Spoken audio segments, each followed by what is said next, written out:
चलिए आगे बढ़ते हैं। Again it is from biomolecule, enzymes के बारे में पूछा गया है। Which of the following enzyme contain heme as prosthetic group. तो देखिए हीम मीन्स आयरन एटम से रिलेटेड।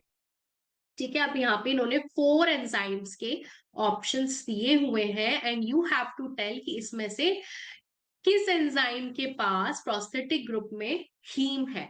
तो सबसे पहले समझते हैं भैया ये प्रोस्थेटिक ग्रुप क्या होता है।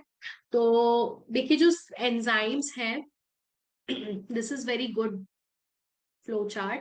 तो जो एंजाइम्स हैं उनके दो तरह के स्ट्रक्चर होते हैं, सिंपल और कॉन्जुगेटेड। ठीक है, तो जो सिंपल है उस वो नॉर्मली प्रोटीन से पॉलीपेप्टाइड चेन से मिलके बनते हैं, जैसे कि पेप्सिन और ट्रिप्सिन, राइट। बट जो यहाँ पे जो क्या है बेटा, बाकी के जो है कॉन्जुगेटेड मतलब ये थोड़े से कॉम्प्लेक्स होते हैं। कॉम्प्लेक्स क्यों होते हैं? क्योंकि प्रोटीन से मिलके बने होते हैं, प्लस इनके पास एक नॉन प्रोटीन पार्ट भी होता है। सो ये प्रोटीन प्लस नॉन प्रोटीन मिलके क्या कहलाता है बेटा, ये हॉलो एंजाइम कहलाता है। Very important point here. एक और क्वेश्चन 2025 के पेपर में यहां से आया है कि प्रोटीन पार्ट कौन सा होता है एंजाइम का।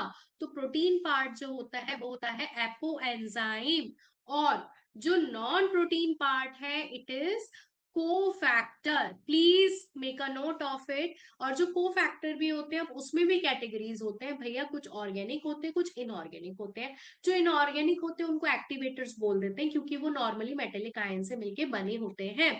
पर अगर आप बात करोगे ऑर्गेनिक की, तो देखो कुछ क्या होते हैं, बहुत एकदम कस के चिपके हुए होते हैं, मतलब बॉन्डेड होते हैं, उनको हम सेपरेट नहीं कर सकते। उसको हम बोलेंगे को एंजाइम, मतलब उसको अलग ही नहीं कर सकते।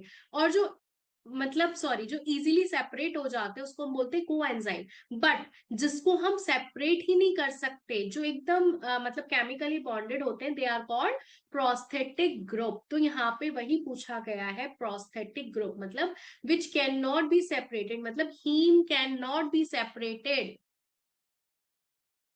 तो ऐसा किस एंजाइम में होता है? Rubisco, carbonic anhydrase, succinate dehydrogenase या कैटेलेज। बेटा एनसीईआरटी की साफ शब्द लाइंस में साफ शब्दों में लिखा हुआ है कि कैटेलेज वो एंजाइम है। ठीक है, यहाँ पे प्रोस्थेटिक ग्रुप के बारे में थोड़ा सा बताया गया है।